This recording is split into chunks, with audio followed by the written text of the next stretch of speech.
Buenas tardes a todos, bienvenidos. Hoy es 16 de febrero. Estamos en la Universidad de las Bahamas, en la materia SPAN 457, que es Estudios Afrohispánicos, Sociedad y Cultura. Y bueno, dentro de este programa, yo organicé un ciclo de 5 o 6 charlas. Hoy llegamos a la número 5, es la penúltima. Solamente nos queda la de hoy, la del martes que viene. Pero en esta oportunidad, bueno, vamos a hablar con una profesora que ha desarrollado su investigación en Brasil, forma parte de la Universidad de Pernambuco, donde estudia y desarrolla su trabajo. Es de origen inicialmente venezolana, pero tiene 20 años por allá o más. Eh, Hay un tema interesante que ella va a tratar, o a mí me parece interesante, a diferencia de las otras 4 conferencias que hemos tenido que han estado centradas en una literatura, en el poema. En este caso, la profesora, aunque también forma parte de la literatura, por supuesto, su campo de especialización, pero ella ha centrado digamos, su charla o el análisis de lo que nos va a presentar hoy a partir de una película, ¿verdad? La película que ustedes vieron ya, que se llama Azu, la princesa, no recuerdo el nombre, yo la vi 2 veces. La vi hace como 2 semanas, Alma de princesa. esa, hace como 2 semanas y anoche la volví a ver. Y interesante, ¿no? Esa historia que cuenta de, bueno, de una esclava africana traída a América. Bueno, la película es venezolana, pero puede ser cualquier espacio de la América española, ¿verdad? Y europea en general.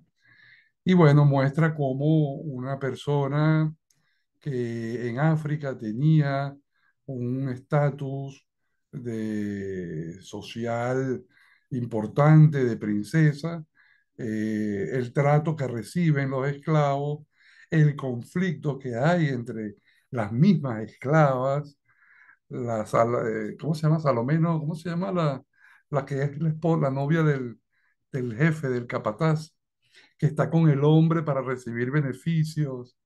Y todo esto, que después es la hermana, ¿no? Después resulta ser la hermana de la chica y se hacen hermanas después de la traición, cuando la deja por el barranco, que casi se muere. Y hay muchas cosas muy bonitas en la película y bueno, la actuación de estos actores que son muchos de ellos grandes actores venezolanos. Y después al final de la película, la expresión de la cotidianidad actual, cómo esas realidades y ese tipo de individuos continúan viviendo en nuestra vida. El que es corrupto, el que era el asistente del capataz, que era un hombre corrupto, que era un negro en contra de los negros, hoy en día es un policía corrupto que está recibiendo sobornos en el pueblo de Latillo. Eso es un lugar ahí específico de Caracas, pero sí que es muy agradable, de verdad que fue muy bonita la película, es un mensaje muy interesante y eso es lo que viene a hablar la profesora. Les presento entonces a todos, la profesora Leal Batista, como les digo, nos está dando su tiempo y su conocimiento, su charla, esta quinta charla del ciclo estudios afro-latinoamericanos, afrohispánicos que estamos haciendo aquí en Bahamas para ustedes, para que ustedes tengan diferentes perspectivas. Y bueno, vamos a hablar de todo esto, vamos a hablar de sincretismo, vamos a hablar de diferentes formas de abordar el estudio y en esta oportunidad haciendo digamos, un análisis no tanto de un poema o de una obra literaria, sino de un video y de una película. Entonces, bueno, Les dejo la palabra a la profesora. Yo, como siempre, voy a apagar el video por cortesía con la profesora, pero aquí estaré igualmente, cualquier cosa, estamos a la orden. Les agradezco, por favor, que mantengan sus videos encendidos y que recuerden que esta conversación es para ustedes. Ustedes tienen el control, ustedes pueden parar a la profesora, interrumpirla y preguntarle lo que quieren, porque para eso es que está organizado esto. Profe, a partir de ahora tiene 60, 70 minutos totalmente Ay, ay, a su disposición y muchísimas gracias. gracias. Bienvenida. Gracias por la oportunidad de estar aquí, de participar, de conocerlos. Una, eh, bueno, una gran invitación y yo quería antes de comenzar a escucharlos un poquito, si pudieron ver la película, si hay alguna escena que les llamó, si leyeron alguna crítica de la película, si vieron algún trecho, algún pedazo pequeño de la película, si dio tiempo. Yo sé que ustedes están con muchas cosas, pero creo que es interesante tener un, ese primer contacto para saber o la película o el video que se llama Cantos de Sirena, que es un video muy cortito, que tiene 4 minutos. ¿Tuvieron oportunidad de mirarlo? ¿Se escucha bien? Sí. Sí. Sí.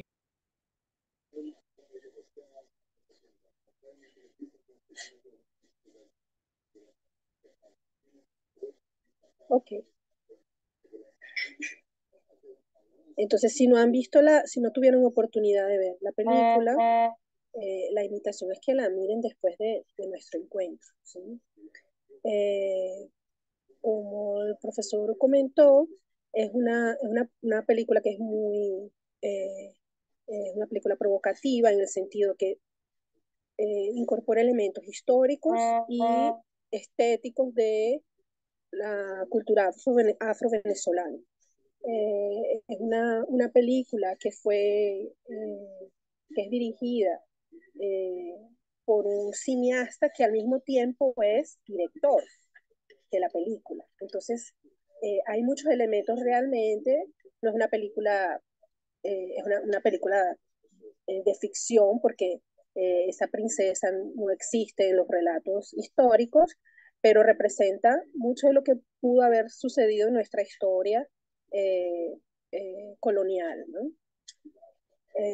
Luis Alberto Lamata es un cineasta y un historiador, y la película es de 2013, o sea, ya va a tener casi 10 años de hecha la película, y continúa muy actual, ¿eh? La película continúa eh, invitándonos a reflexionar, a pensar sobre la afrovenezonalidad y sobre lo afrocaribeño, sobre la época colonial y sobre el proceso de descolonización, y,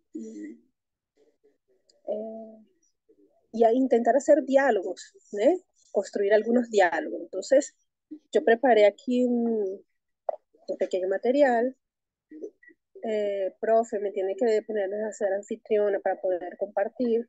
Yo creo que ya lo eres, ya creo que tienes el ¿Sí? power No me dejo. para ser anfitriona.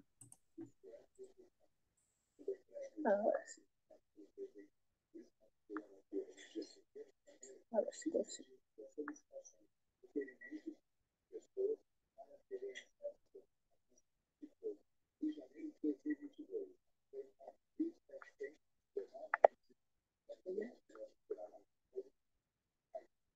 A ver si consigo encontrar el computador, pero no conseguí. Voy a intentar hacerlo desde aquí. A ver si queda.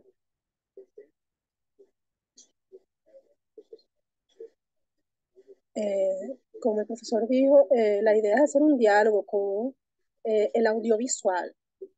No puedo dejar de hacer el diálogo con la poesía, pero lo fundamental en la presentación es el diálogo con el audiovisual, con el cine, y sería un largometraje, o con,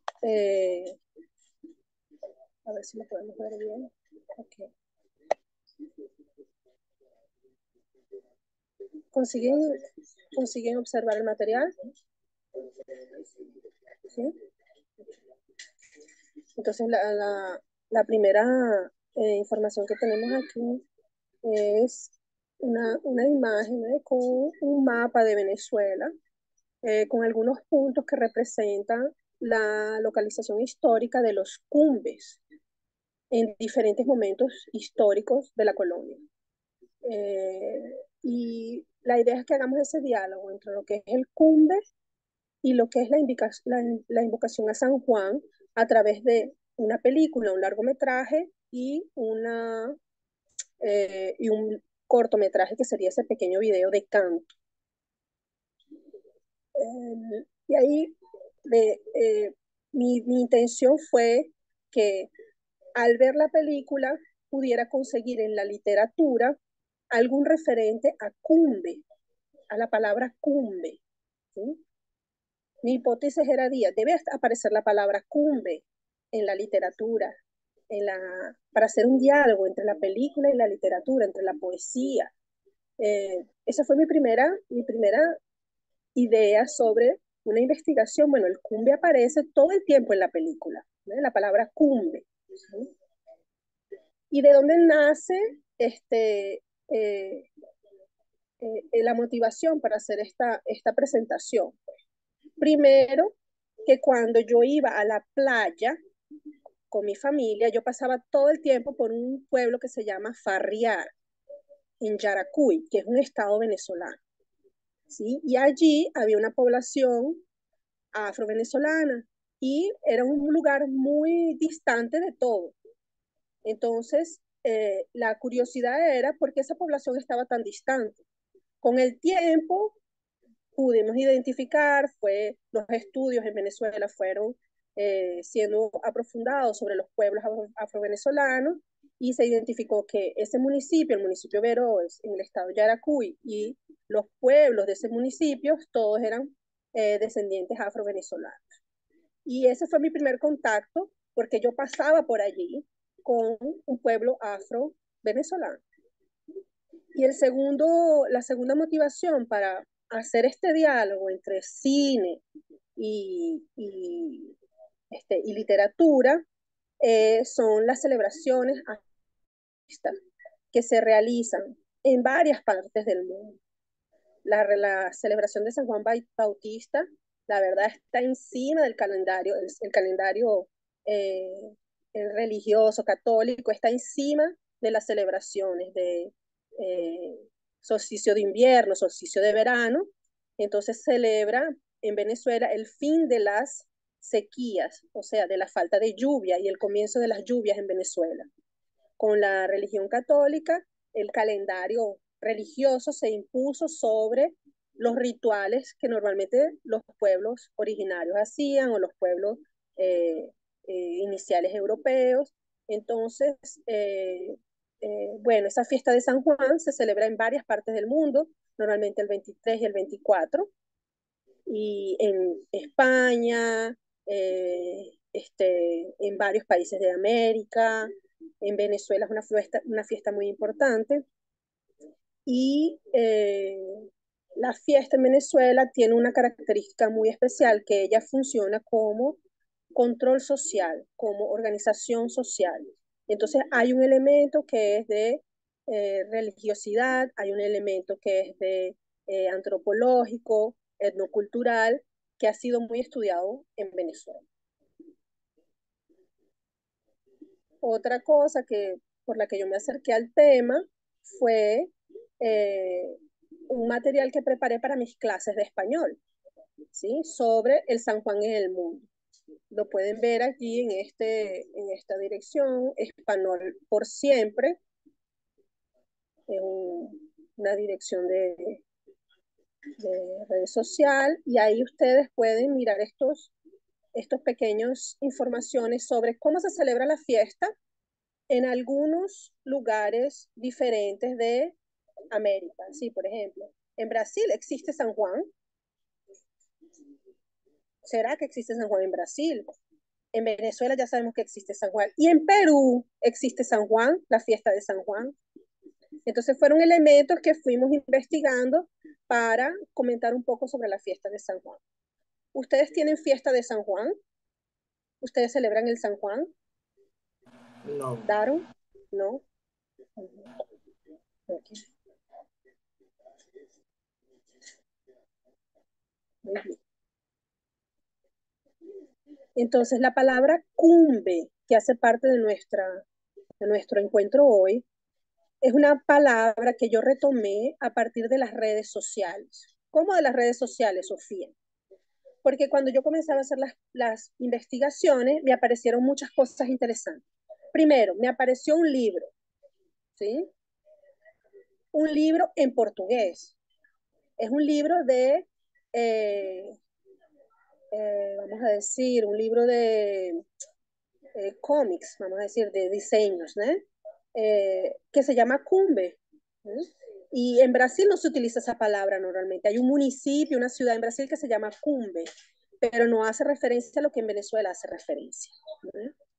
También conseguí un centro cultural venezolano, Cumbe Capoeira. Hay cuántos significados diferentes. Cumbe Capoeira, un libro llamado Cumbe. También conseguí una cosa turística, Cumbe Tour, la ruta turística que llena de escultura, poesía y color a todo San Agustín. San Agustín es una comunidad en la capital, en Venezuela, en Caracas. ¿No? Y hay Cumbe Tour. Bueno, mira cuántos significados puede tener esa palabra. ¿No? Y otra información que me llegó por las redes sociales fue esa. En el estado de Yaracuy encuentro Cumbe Adentro, perdón, aborda sabiduría y cosmovisión de las tradiciones conuqueras. Wow, la palabra cumbe en contextos súper diferentes. Pero quien vio la película, ¿sí? El largometraje, en la película siempre hay un deseo mayor, hay una intención mayor de cada uno de los protagonistas de la película, ¿sí? Todos quieren huir, todos quieren llegar al cumbe, todos quieren estar en el cumbe. ¿Sí? ¿Cómo lo define Azú, la protagonista? Azú dice que el cumbe es un monte, al final de la película ella dice, es un monte donde todo es monte y solo éramos nosotros y el árbol de yanga. Entonces solo había plantas, solo era selva, lo único que había eran personas, ¿eh? Unas contando con las otras, y un árbol, ¿sí? Que tenía un significado importante porque debajo de él, si vieron la película, fue plantado un corazón, fue sembrado un corazón. Y ese árbol representaba a una persona, una sabiduría. Entonces, el cumbe para esta película tenía ese significado, ¿no? Para la protagonista. Y esa palabra cumbe se utiliza específicamente en Venezuela para hacer mención a un espacio, ¿sí? Un espacio, una tierra, pero existe también eso en sociedades esclavistas, que fueron esclavistas en toda América, solo que con otros nombres. Entonces podemos entrar, por ejemplo, en Brasil lo llaman quilombos, en Colombia palenques. Tenemos algunos nombres que identifican a ese espacio, ese territorio donde se huía para constituir un nuevo espacio de vida. Entonces, en Brasil se llaman quilombos o mocambos. En Colombia, palenque. En Venezuela, cumbes y rochelas. En las Antillas se le llamaban membinces. Y los que huían de las haciendas de los colonizadores, de los dueños de hacienda, eran llamados en Venezuela cimarrones. ¿No?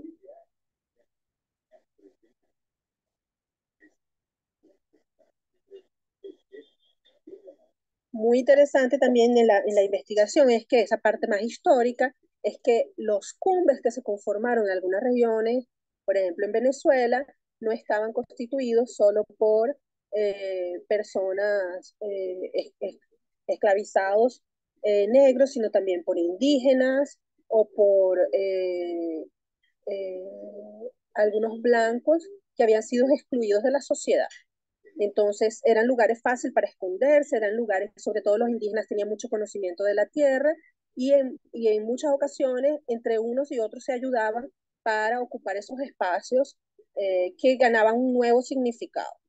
A veces esos espacios podían estar constituidos por 5 personas, solamente 5 personas, como en el caso de la película, que era un grupo muy pequeño, muy reducido, que huyó de la hacienda, y otras veces podían ser grandísimas cantidades de población. En Brasil hubo un quilombo o un cumbe llamado Palmares, que tenía más de 11.000 cimarrones, más de 11.000 quilombolas, y duró casi un siglo. Entonces tuvo una extensión durante el tiempo muy grande. A veces podía durar una semana, a veces podía durar un mes, y en este caso en Palmares duró muchísimo tiempo.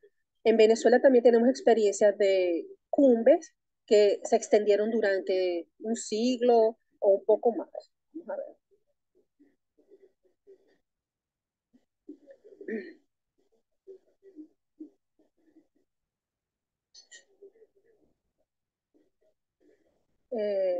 En el caso de Brasil, la palabra quilombo viene del idioma bantu y hace referencia a un guerrero de las florestas de la selva. La primera definición de cumbe o de quilombo fue de la administración colonial y ocurrió más o menos por 1740 por el Consejo Ultramarino Portugués. Decía, quilombo es toda habitación de negro huido que pasan de 5, en parte desprovista, aunque no tengan ranchos levantados y no se hallen pilones en ellos. O sea, ellos elaboraron una definición para decir lo que era un cumbe o un quilombo, vamos a decirlo de esa forma.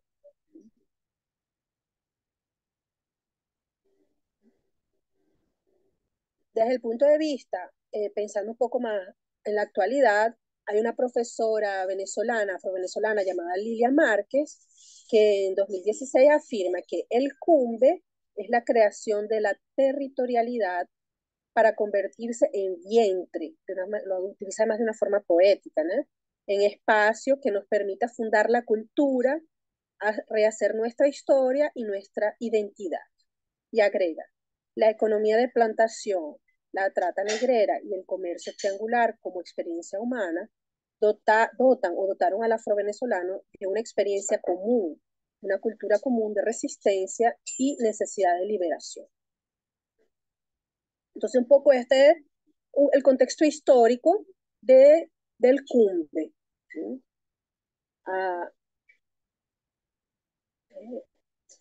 Es decir, existían en varios países, no eran países en el momento, ¿no? Pero en varias colonias, ¿no? eh, españolas, portuguesas, y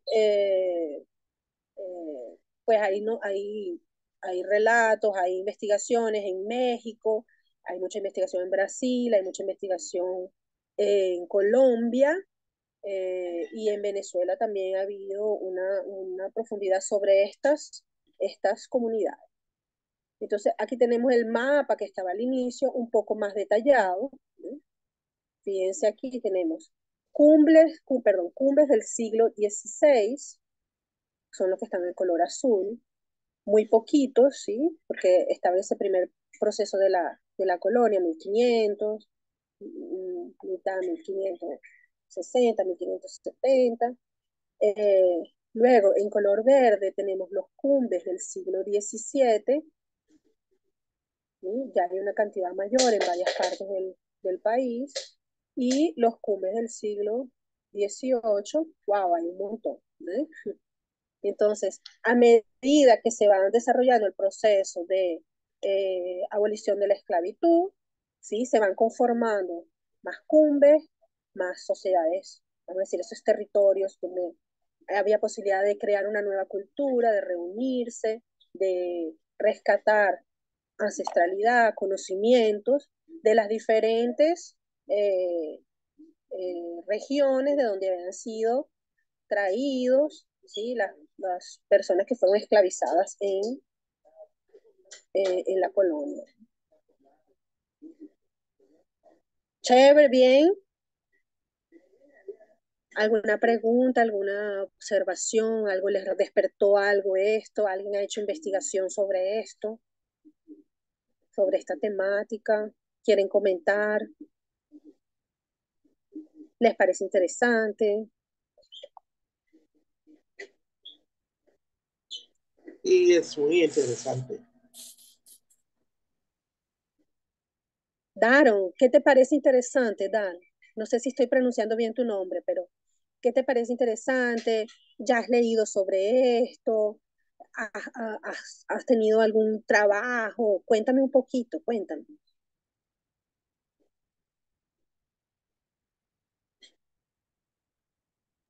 Pues no sé nada no sabía nada de los cumbres, ah, así que todo eso parece muy interesante.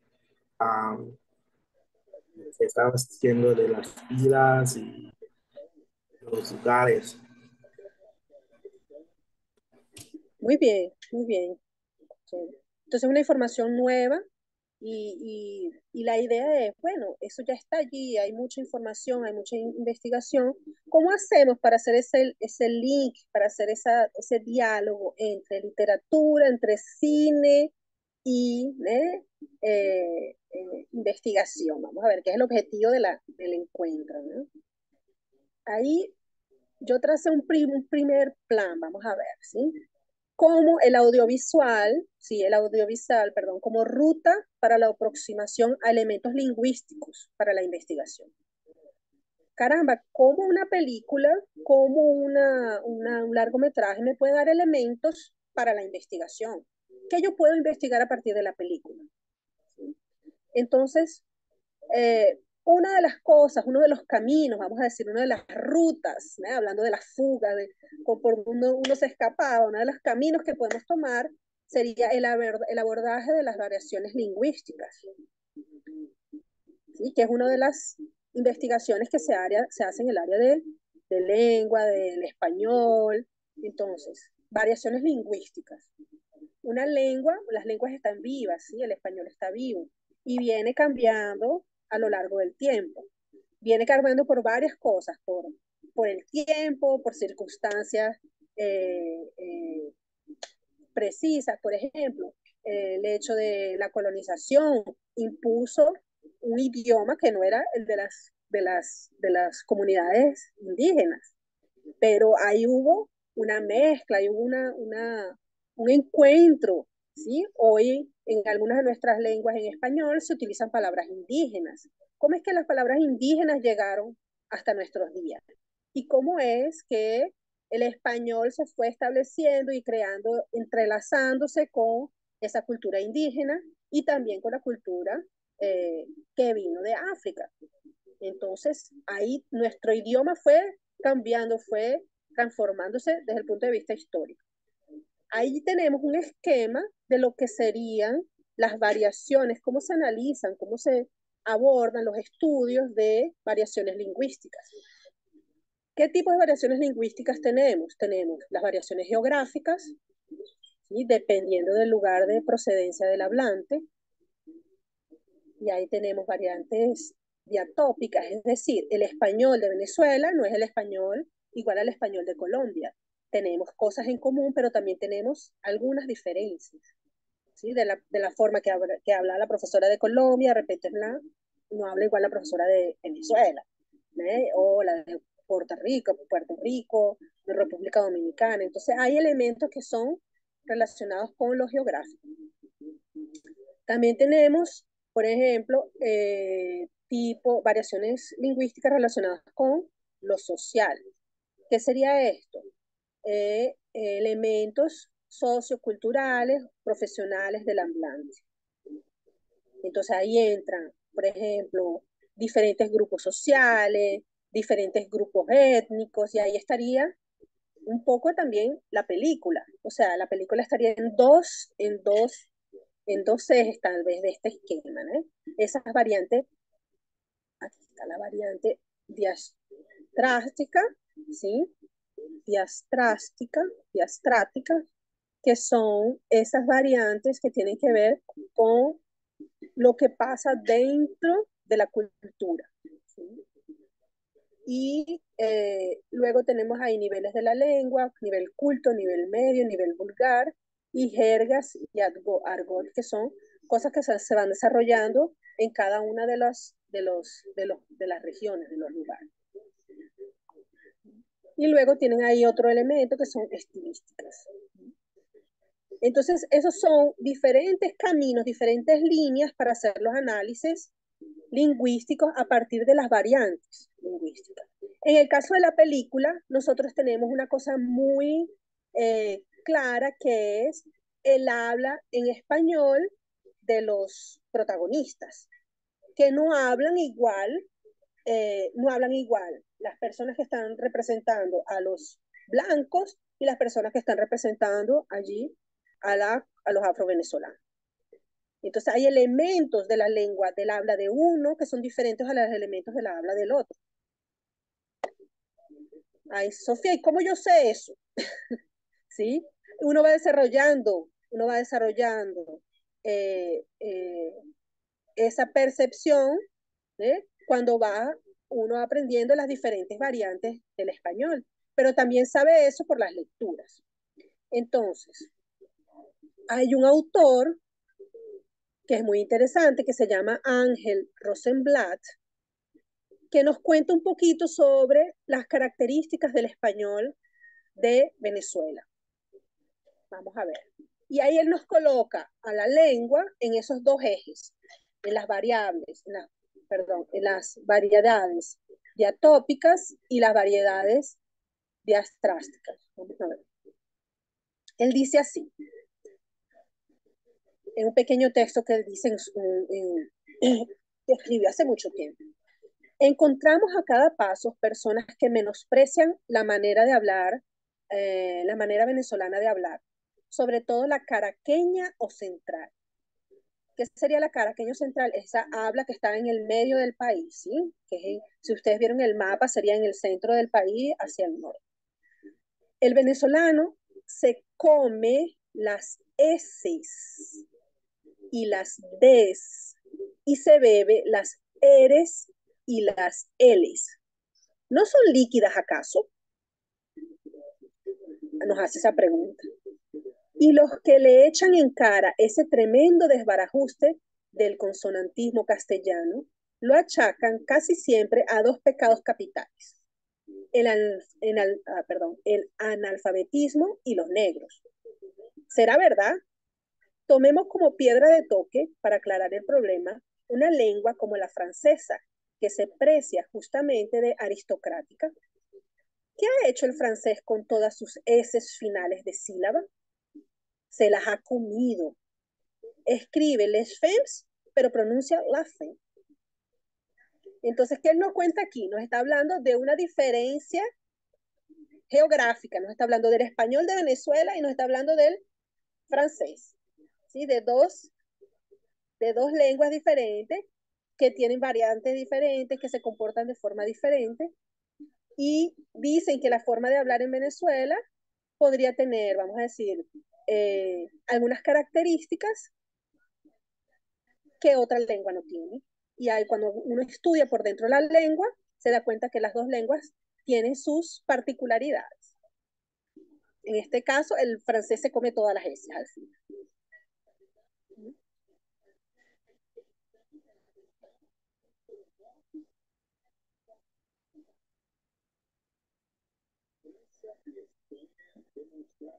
Ahí dice: Venezuela, que en muchos aspectos es innovadora, es en algunos otros, en otras regiones, más conservadoras, más, ya va que no veo, más arcaizantes de Hispanoamérica. Un rasgo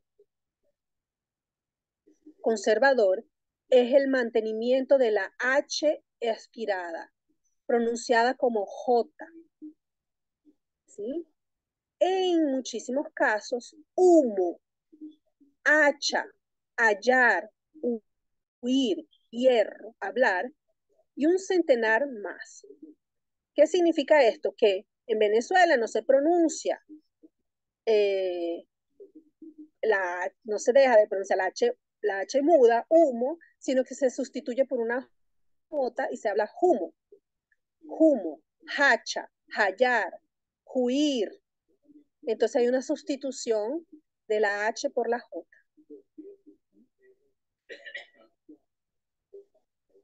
Y ahí él nos va explicando un poco más cómo sucede eso en el español en Venezuela. Aquí tenemos otro ejemplo y dice así. Ahora, en comparación dentro de la propia Venezuela. Un andino en contrapunteo verbal con un caraqueño puede decirle, remendando su habla, me vas a matar, en vez de decir me vas a matar, decir me vas a matar, utilizando esa J aspirada allí. Efectivamente, en Caracas, hasta la gente más culta dice, voy a comer, quiero cantar. Entonces ahí va explicando cómo se va comportando esa forma de hablar del caraqueño, del venezolano, de diferentes regiones de Venezuela. Entonces, esa es una línea de investigación que podría abrirnos la película. ¿Cómo? Bueno, yo quiero investigar, yo quiero hacer un registro del habla en la película. Ahí, prestando atención a la película, uno registraría esas formas de hablar que están en la película y haría un análisis comparativo, haría, utilizando la teoría, sustentaría esta diversidad lingüística venezolana en que hay una sustitución de algunas letras. En la película, por ejemplo, se dice, yo no fui, yo no fui, para decir yo no fui, sobre todo en el momento en que hablan los afrovenezolanos, que hay esa sustitución de la F por la J. Fuiste tú, para fuiste tú. Una frase que es muy importante de la película. Hoy hay baile de tambor. Hoy hay baile de tambor. Para decir hoy hay baile de tambor. Sí, esas dos H se utilizan aspiradas y muy rápidas juntas en la frase. Hay una cosa, sus hijos, no es sus hijos, es sus hijos, todo junto con esa J, ¿no? Y otra de las características de la película es la sustitución, que se puede escuchar en la película, por ejemplo, es la sustitución de la L, de la R por la L. En la película dice así, parece una gallina enferma. ¿Sí? Cuando el habla culta diría, parece una gallina enferma.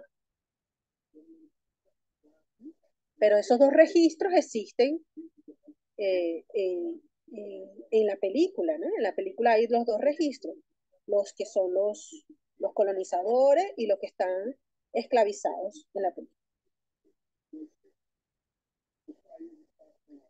Entonces, esto sería una línea de ir llevando el audiovisual para una investigación que sea en el área de lingüística. Hay una frase en la película, un momento en la película muy marcante, donde Yanga, que es el sabio, el brujo, el, el, el que es clave en la película para que puedan huir, porque es el que recibe las señales, el que prepara a la princesa Su para huir, él está reclamando con uno de los compañeros, el chamán, gracias. Él está él está discutiendo con los jóvenes y dicen que no se quieren llevar a Su porque Su tuvo un ataque epiléptico y ellos analizan el ataque epiléptico como si estuviese poseída. Y Yanga dice que no, que ellos no entendieron, que la verdad, él reclama de esa forma. Dice, Malaví, esos dioses que tú estás, esos dioses que tú estás diciendo ahí, son tus dioses, Rafael. Son los blancos los que te los pintan malos. Azú, Azú es Shinte. Eso es lo que dio, eso que le dio es aviso de su fuerza. Su cuerpo está llena de dioses. Su pecho revienta en espíritu negro. Dioses que gritan, libertad, libertad, libertad. Y esa libertad es libertad abierto, ¿sí? Libertad. No termina en D, no cierra. ¿eh? Entonces, aquí tenemos dos ejemplos. Tenemos la unión del pronombre con el verbo en una forma de pronunciar todo muy juntito. Estos dioses que que tú estás diciendo, y cuando él utiliza la palabra libertad. Entonces, estos son dos registros importantes de esta. Y otra cosa interesante es que comienzan a aparecer en la película esa unión de palabras que son, que se reflejan como españolas y las que él utiliza como de su origen. Por ejemplo, ese Shinte, cuando uno va escuchando en la película, representa lo que sería princesa. Azue Shinte, que sería como princesa, como diosa. Y es muy impresionante el momento en que él reconoce a su él tiene que mentir, él tiene que decir que es de un origen del cual ella no es, para que el dueño de la hacienda la llevara consigo, porque él reconoce en ella una persona de su propio pueblo. No sé si tuvieron oportunidad de ver ese momento, más es un momento muy marcante de la película, porque ambos están en el grupo étnico de ellos, se utilizan tatuajes, un tipo de tatuajes que es como vamos a decir que es como una quemadura, ¿eh? En la piel. Entonces, los dos están tatuados con esa misma, eso, los dos están tatuados con ese mismo símbolo. Entonces, cuando ella llega, que acaba de llegar del navío y es vendida, a ser vendida, el chamán le corresponde eh, hacer la trata y para él es muy impresionante porque reconoce una persona que es de su mismo origen. ¿no? Y en el origen de ellos era un origen de personas que eran chamanes, que se consideraban como brujos, se consideraban como guías, tanto que ella es como reconocida como guía de los caminos, es decir, la que va a permitir que ellos vayan y por el camino del cumbe, ¿no? Que ellos se liberten. Otro momento muy importante de la película, ¿sí? Cuando ellos deciden huir, ¿cuáles son las señales para huir? Esto es importantísimo. Ellos dicen, uno de los protagonistas dice, los hombres de Malevé están bebiendo. Hoy aquí hay baile de tambor. Los hombres de Malavé están vendiendo. Hoy hay baile de tambor. Hay luna llena. Entonces, esas eran las tres señales para poder huir de la hacienda. Era que las personas estuviesen fuera de sí a través de la bebida, que hubiese baile de tambores, y esto es importantísimo en las comunidades afro-venezolanas, y que hubiese luna llena. ¿Por qué? Porque la mejor manera de iluminar el camino para poder salir. Porque en noche que no es luna llena, no observas absolutamente nada para huir. ¿no? Entonces la luna llena garantizaba que tuviera alguna visibilidad.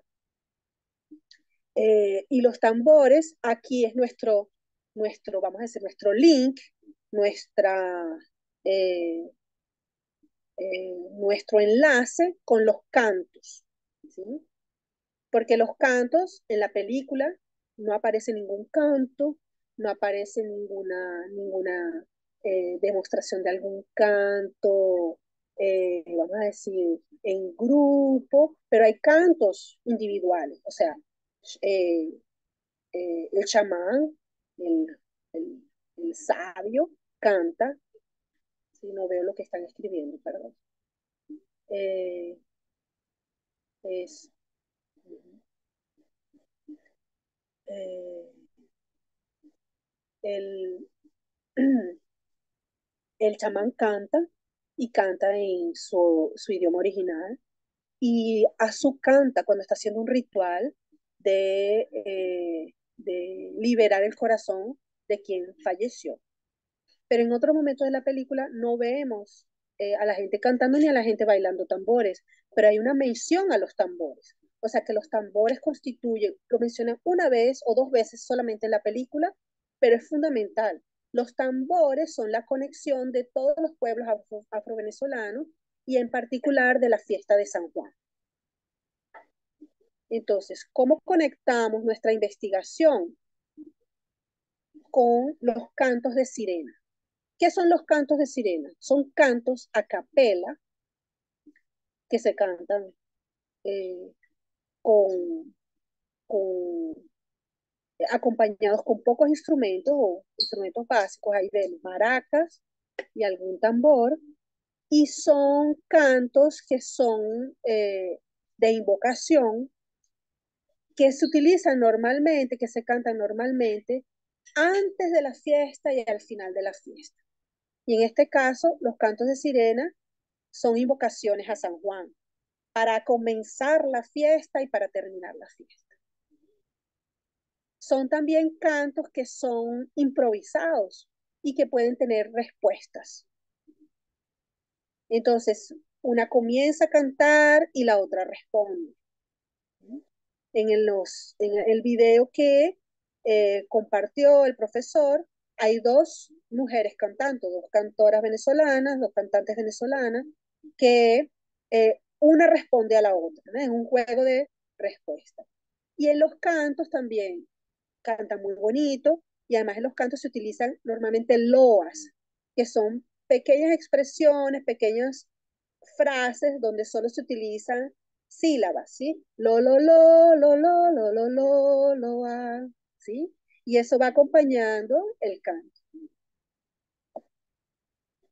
Eh, entonces, ¿para qué podemos utilizar los cantos de sirena? Los cantos de sirena nos pueden permitir confirmar o no los registros que tenemos en la película.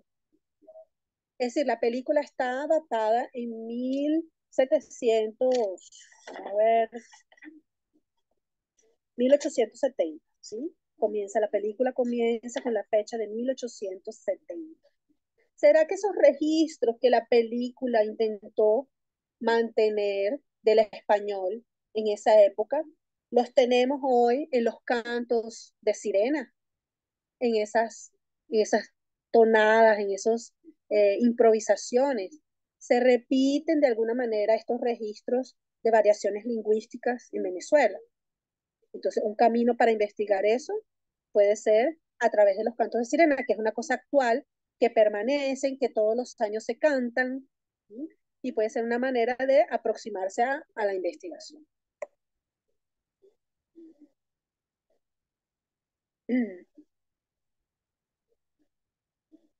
Ahí yo hice una provocación aquí.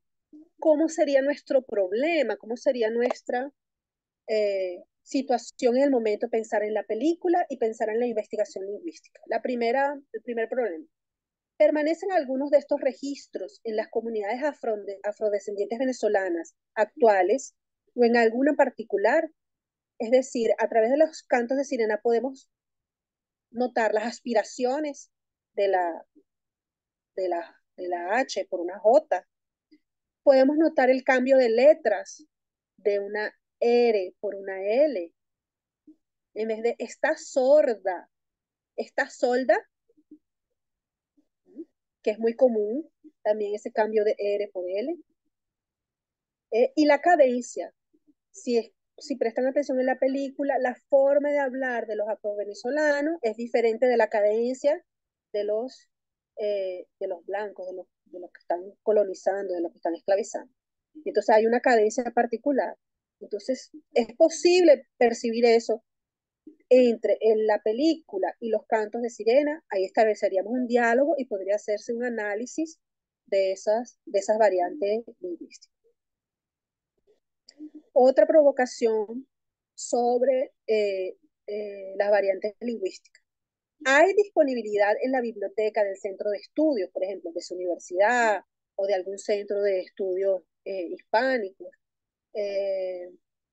Hay algún material didáctico, un audiolibro, por ejemplo, que permita a los estudiantes de español aproximarse a los registros del español del Caribe. Esa característica del español de Venezuela hace parte de una de las, vamos a decir, de una de las divisiones dialectales, que es la división dialectal del Caribe. Venezuela hace parte de varios sistemas, vamos a decir, dialectales, de los Andes y del Caribe. Es una de las líneas teóricas. Pues. Entonces, existe ese material, existen audiolibros que registren la forma de hablar del Caribe para que las personas que están estudiando español puedan eh, escuchar, puedan aproximarse a esos registros? Ya yo tengo una respuesta. Existe. Yo los traje aquí, les traje aquí uno. A ver si me ven. ¿Ustedes me ven? No me están viendo, ¿verdad? ¿O sí? ¿Sí? No, Si yo muestro, ¿ustedes aquí ven el libro? no. El libro sí, No, pero ¿no? no. Como usted no lo Ah, ve. ok. Entonces, aquí hay un libro, encontré en la biblioteca aquí del Instituto de Español aquí, un libro que se llama Relatos del Caribe. Es eh, un libro preparado para estudios del DELE, del Diploma de Español como Lengua Extranjera, nivel C1, C2, y él viene con un disco, ¿sí? Él viene con un CD, aquí. El texto trae 4 autores caribeños y tiene una observación muy interesante el libro. Los relatos han sido leídos por autores cubanos y venezolanos para acercar al estudiante al español del Caribe, con sus peculiaridades de acento.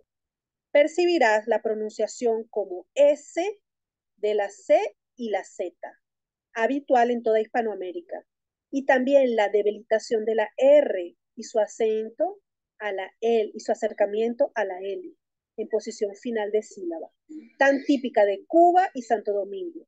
Pero además notarás la especial musicalidad del español de esta zona. Entonces aquí tenemos un libro, un audiolibro que está disponible. Pero ahí la pregunta es, ¿existe donde ustedes están material de audio donde pueda estudiarse, apreciarse el español del Caribe? Eso es una provocación para una línea de investigación, ¿cierto? Es solo porque estamos aquí en este tema de, eh, de el uso de los cantos, de la parte sonora para la investigación. Seguimos. Preguntas, dudas, observaciones. Por favor, ayúdeme con la hora, Chucho, que no veo la hora, Jesús. No, va, está perfecto. Estamos, debes tener unos 15 minutos más sin problema. Chévere, gracias. Eh, entonces le traje aquí un poco, no sé si alguien tiene preguntas, interrúpame. ¿Sí? Sin problema. No se queden con la pregunta, no se queden con la observación, digan,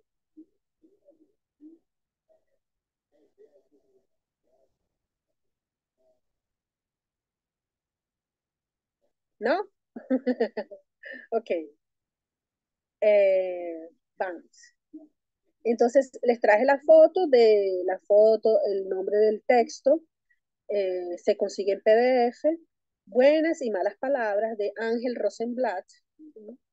Que fue el investigador, es un señor, un filólogo eh, nacido en Polonia, que se fue a vivir a Venezuela, se nacionalizó en Venezuela y se encantó por el español de Venezuela. Y entonces fue recopilando algunos textos a través de periódicos que él iba escribiendo. Y este libro es uno de sus libros, se llama Buenas y Malas Palabras, Ángel Rosenblatt, y es allí donde aparece el texto que leímos, algunos trechos, leímos el texto que se llama En defensa del habla venezolana. Y entonces, en ese texto hay una comparación entre el español de Venezuela, el francés y el inglés. Cómo cada uno de ellos se comporta, cuáles son sus particularidades, cómo osa decir a alguien que el español de Venezuela eh, eh, tiene alguna dificultad en comparación con el francés o con el inglés, y cada lengua tiene su vida, cada lengua cambia, cada lengua tiene sus características. Entonces él viene haciendo esa comparación desde el punto de vista lingüístico, cuáles son las diferencias entre una y las otras.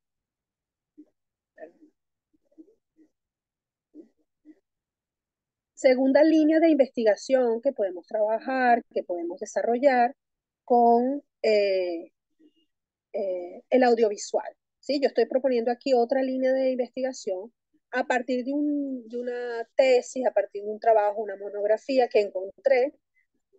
El área de investigación sería literatura comparada y es un trabajo desarrollado por Diana Medina Meléndez desde la Universidad Autónoma de Barcelona, en España. Es un trabajo de doctorado, pero bueno, uno se anima ya porque ya sabe que hay esas líneas de investigación. Entonces, ¿qué es lo que esta profesora, esta investigadora hace? Ella toma elementos de la literatura y elementos del cine y hace un diálogo entre estas dos, eh, entre estas dos, vamos a hacer estas dos fuentes, ¿no? Eh, entonces, fueron obras literarias que fueran llevadas al cine. Entonces, un conjunto, ¿cuál fue el corpus de ella? Tanto las obras literarias, que fue lo que ella utilizó para la investigación, tanto las obras literarias como las películas basadas en esas obras. Y hizo un análisis de los dos materiales. Entonces, ¿cuál fue su problema? Era la construcción del imaginario ficcionado entre lo íntimo y lo subjetivo, tanto en los textos literarios como en las transposiciones, es decir, en lo que era llevado a las películas.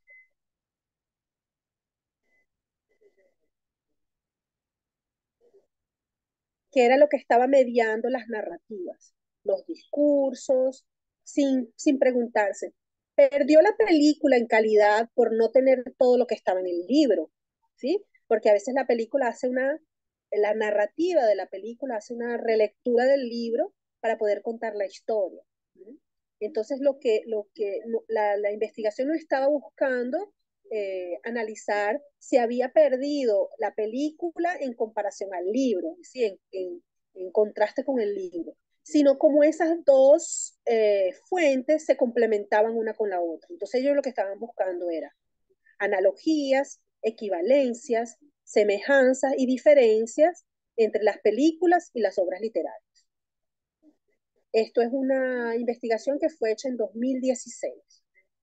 Está disponible el link, está toda la información también disponible para profundizar si tienen interés en esta línea de investigación. Y ahí yo digo, bueno, esto no se puede hacer también con Azul, porque yo no encontré ninguna tesis, ningún trabajo más profundo relacionado con la película. Yo encontré crítica de cine, es decir, muchos análisis de cineasta o muchas interpretaciones de cineasta sobre la película, qué elementos aborda la película, por ejemplo, esa diversidad étnica que viene de África para América, de los pueblos subsaharianos, eh, eh, de la cultura que viene, pero pero no encontré ninguna investigación, vamos a decir, del área de literatura que analizase la película. Entonces, bueno, está allí, de repente es en otro camino, es en otra área, que no solo literatura, sino puede ser también cine, donde se haya construido esta investigación y yo no haya encontrado.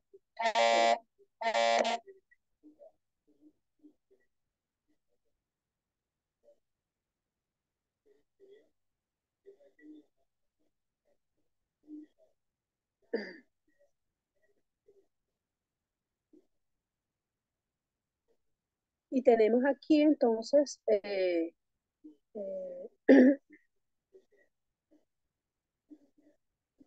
tenemos para cerrar un poquito la investigación, porque bueno, yo no conseguí esta investigación tan específica sobre literatura y la película específicamente, ¿no? Eso es algo que se puede profundizar, pero digo, ¿cómo podemos hacer un vínculo entre la película y la poesía afrovenezolana?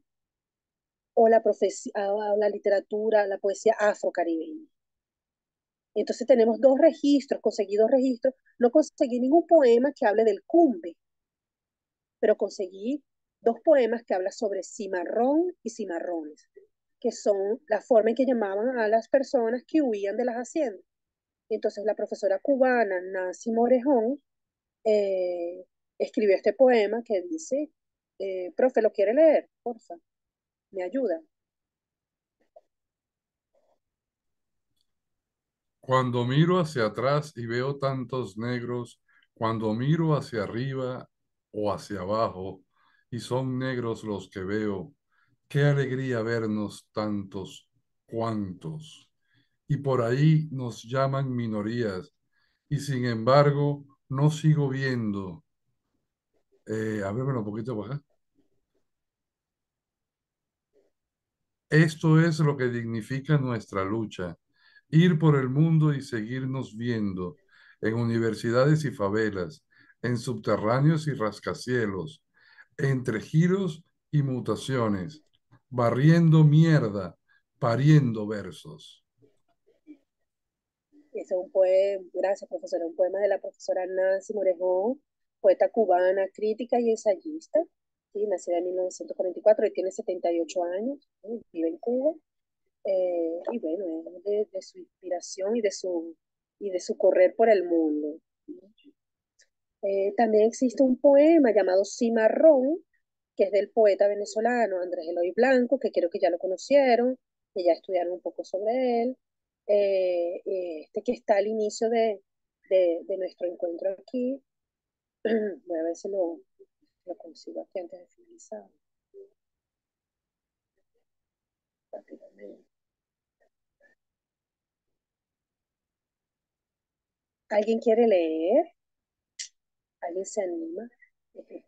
Si no, yo lo leo. Aquí. Un poco diferente, ¿sí? No habla de gente, tal vez una metáfora. Cimarrón. Los leñadores iban abriendo paso delante de los obreros del ferrocarril. Selva adentro se metieron los hombres, con penetración hipodérmica, en el músculo de la montaña. Los leñadores fueron internándose en la mitad del bosque, descubrieron de pronto el árbol de 10 siglos. Tembló con frondoso estupor, y al ser violado por los ojos de los leñadores, y después quedó inmóvil, montuno, cimarrón, mirando con reojo de sus flores salvajes. Las hachas cayeron en él. El árbol se aferró ferozmente y las raíces se curvaban como músculos. Pesó 1000 veces más sobre su arraigamiento, defendido con las uñas en los riñones de la tierra. Cayó en una catástrofe universal de verdes. A su caída, el sol recobró para siempre una provincia de aires perdida hace 1000 años. Andrés Eloy Banco, poeta venezolano. Y esto fue escrito para el libro de Becker, 1938. Entonces tenemos un poema que hace referencia al cimarrón, ¿no? Del siglo XX, y tenemos un poema del siglo XXI también, en referencia a cimarrones. y hacer un poco esa lectura, ¿no? A través del tiempo de los estudios afrovenezolanos, que en algunas épocas se han profundizado más, en otras épocas han tenido menos eh, impulso. Hay muchos documentos que hablan sobre esa literatura afrovenezolana, pero bueno, este es tema para muchas clases también. Muy bien, profe. No sé, hay algún detalle más que yo quería proponer. No sé si han utilizado como herramienta de investigación los observatorios, ¿sí? Los observatorios son instituciones, vamos a decir así, son eh, sí, algunas organizaciones que se han creado para ir manteniendo al día informaciones sobre leyes, sobre novedades, sobre pueblos indígenas y afrocaribeños. Entonces, rápidamente voy al final, no miren, por favor, para que anoten algunos observatorios, coloqué 3 observatorios, hay unos enlaces, pero está el nombre también, donde se puede investigar más, donde se puede saber sobre más sobre informaciones de proyectos afrocaribeños. Aquí tenemos. Observatorio de Protocolos Comunitarios. Es el primero, sobre observatorios de protocolos comunitarios. Y allí encuentran informaciones sobre comunidades indígenas, americanas, latinoamericanas, sobre comunidades afro, caribeñas, afrocolombianas, ¿sí? Depende, por ejemplo, en Venezuela en ese observatorio solo hay un pueblo indígena que tiene una declaración en observatorio. Pero hay muchas cosas sobre Colombia, ¿no? Que es interesante revisar. Otro observatorio interesante se llama Teja Quilombola Cumbe, que es sobre el observatorio sobre las tierras colombolas en Brasil.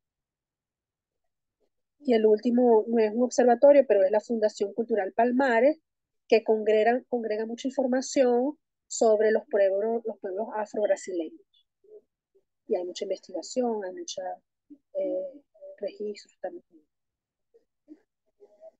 Muchas gracias. Está queda abierto allí para conversar, dar algunas observaciones. Muito obrigado.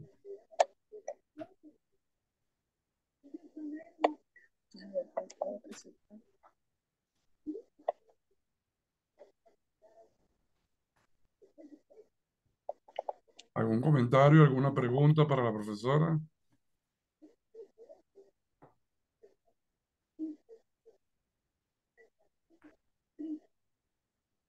Están escribiendo.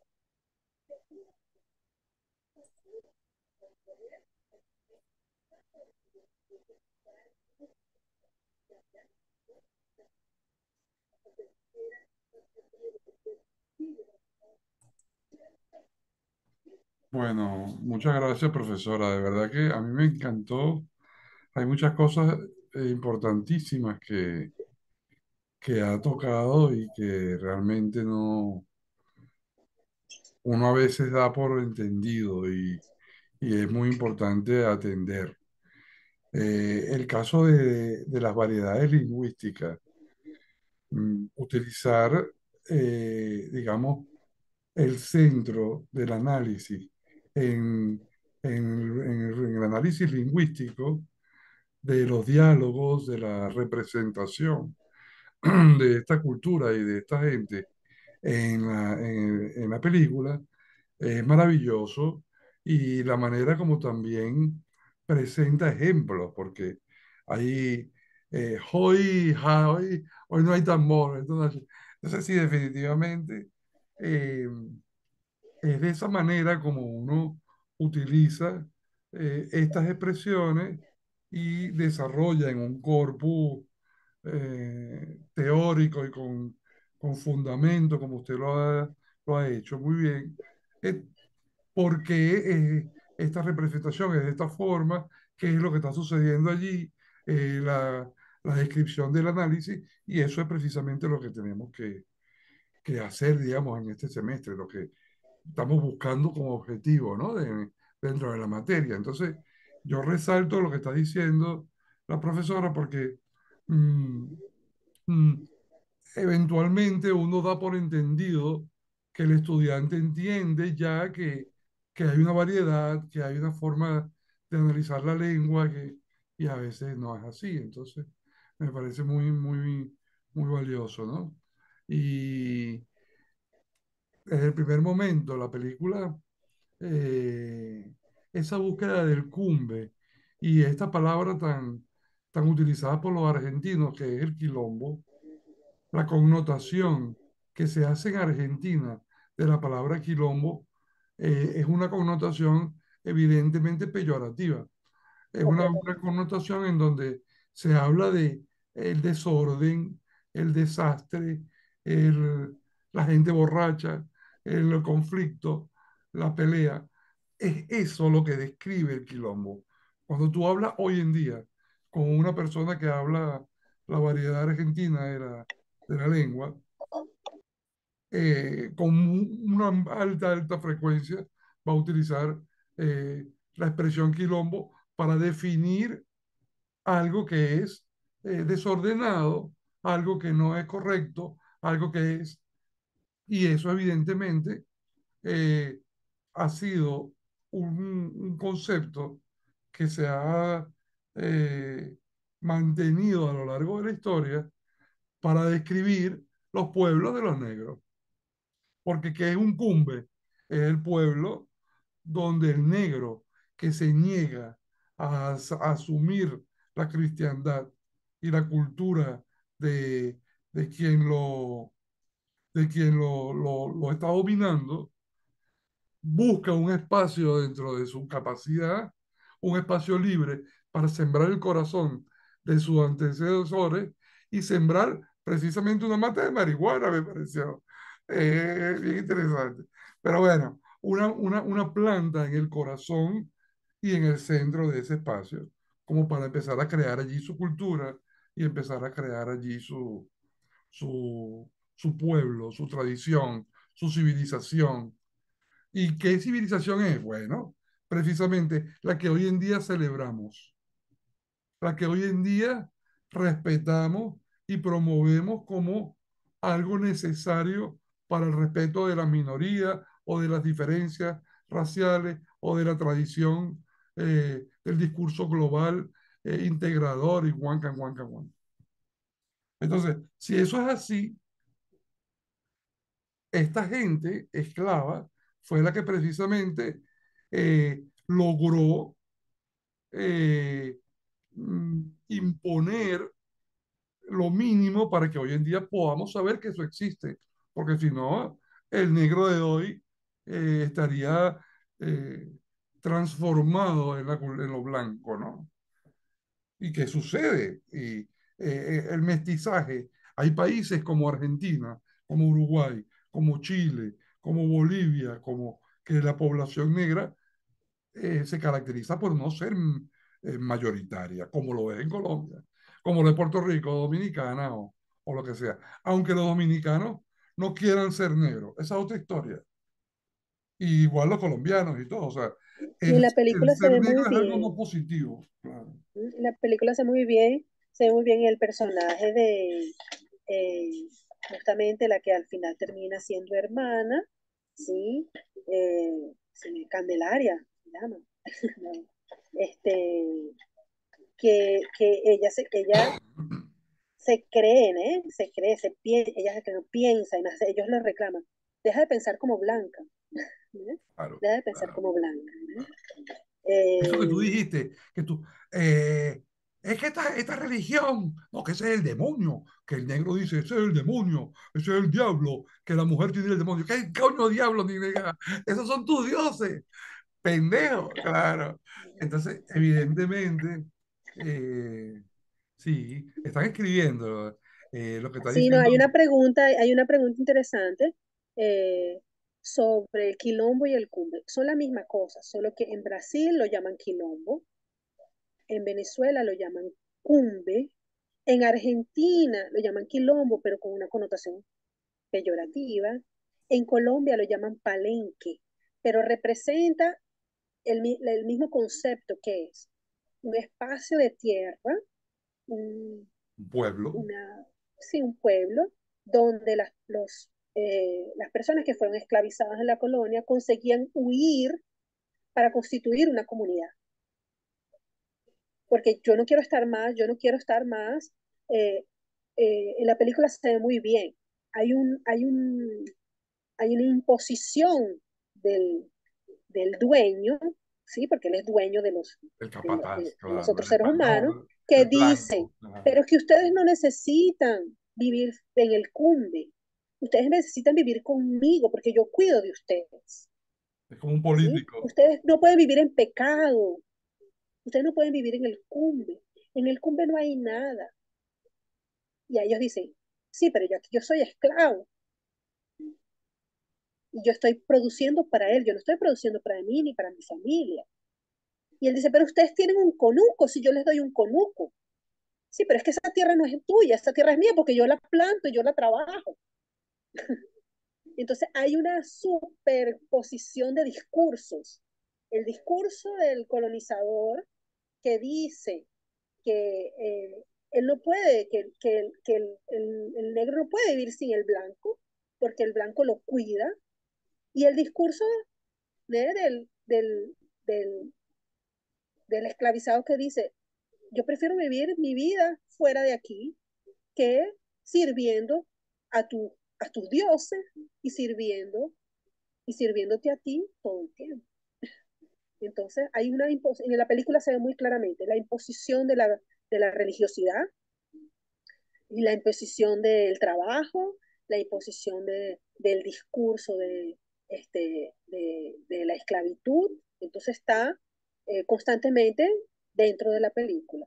Eso, es importante entender eso, que el quilombo es en Brasil, que el cumbe es en Venezuela, que en Colombia es el palenque, en Venezuela también en algún lugar lo llamaban rochela, ¿sí? Entonces, depende del lugar, puede cambiar el nombre, pero el concepto es el mismo. Ese espacio de tierra donde las personas huyen para ser libres, para constituir una nueva comunidad. Y claro, por eso se caracteriza que son pueblos alejados, porque tienen que estar lejos para poder estar tranquilos, donde no lo molesten, donde puedan estar sin que haya, qué sé yo, cambio. Eso es muy, muy significativo. O en la actualidad, cuando tú vas a los pueblos negros, sobre todo en Venezuela, eso que mencionaba la profesora era en la parte oeste. Yo particularmente conozco la parte este. Entonces, cuando tú viajas desde Caracas hacia Trinidad y Tobago, toda esa carretera que vas por la costa, eh, digamos que cada 400 kilómetros, hay 500 kilómetros, hay una ciudad grande. Entonces está la ciudad de Caracas, la ciudad de Puerto de la Cruz, la ciudad de Bolívar, son ciudades grandes que están separadas por pequeños pueblos que viven al borde de la carretera y que básicamente son cinturones de negros. Y tú viajas, yo de niño viajaba por esta carretera y era evidente, la población eran pueblos negros, pues. Y esa gente estuvo viviendo allí en condiciones básicas, elementales con respecto a las ciudades grandes que tenían todos los servicios y todos los sistemas de calidad de vida, bueno, estoy hablando de, claro, a finales del siglo XX, ¿no? Ustedes saben, yo tengo ya 45, pero eh, en los años 80, en los años 90, esto era una realidad y eso herencia y es precisamente eh, lo que queda de estos pueblos. Entonces, esas son realidades que están allí. Es muy interesante lo que están diciendo los estudiantes. Les llama la atención el vínculo que hay con relación digamos, el habla. Yo me atrevo a decir, Jesús Mesa como lingüista, yo me atrevo a decir que el español, la lengua española hispanoamericana, tiene un componente fundamental que es el componente africano, que es precisamente el que en la actualidad le da el ímpetu y la fuerza, digamos, económica. Porque, ¿qué es lo que atrae a la cultura de habla española? Es su música esencialmente. O sea, si tú analizas la cultura francesa, ¿qué atrae la francesa? ¿Qué atrae o qué aporta la japonesa, la china, la alemana, la que habla español? La que habla español aporta entretenimiento. O sea, Spanish speaking is about entertainment. ¿Entiendes? Entonces, cuando tú entiendes que el entretenimiento, la cultura que habla español se centra en entretenimiento y analizas el desarrollo de la cultura que habla español, te das cuenta que mucha parte de la alegría, de la fiesta, de los ritmos, tiene un componente africano indudable. Pero bueno, estoy hablando mucho porque esta es la clase de la profesora, pero de verdad que me parece maravilloso el tema de la parte lingüística. Me gustaría tomar la palabra de la profesora para ver si hacemos nosotros un análisis y publicamos nosotros dos Es muy ese interesante. trabajo de Azul y la parte con el André Eloy. Perdón, Mr. Roll, ¿qué decía? Sí, es un tema muy interesante, ah, especialmente porque de que todas las historias que escuchamos, las investigaciones, um, nosotros podemos relacionarlos a lo que ha pasado en las Bahamas. Ajá. Las Bahamas tiene espacios aquí también de que fue un espacio donde los negros um, huyeron. um, Aquí también tenemos en Providence, en las Bahamas, Fox Hill.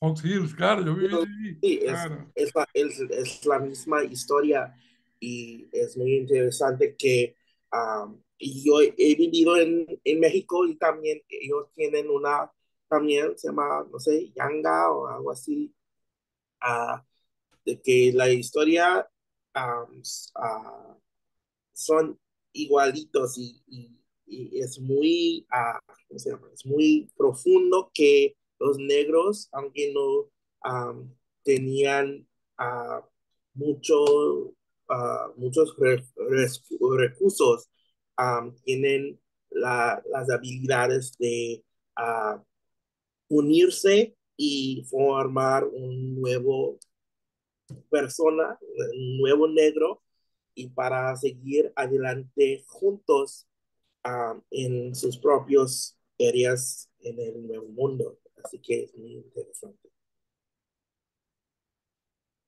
Me siento más orgullo de ser negro. Sí.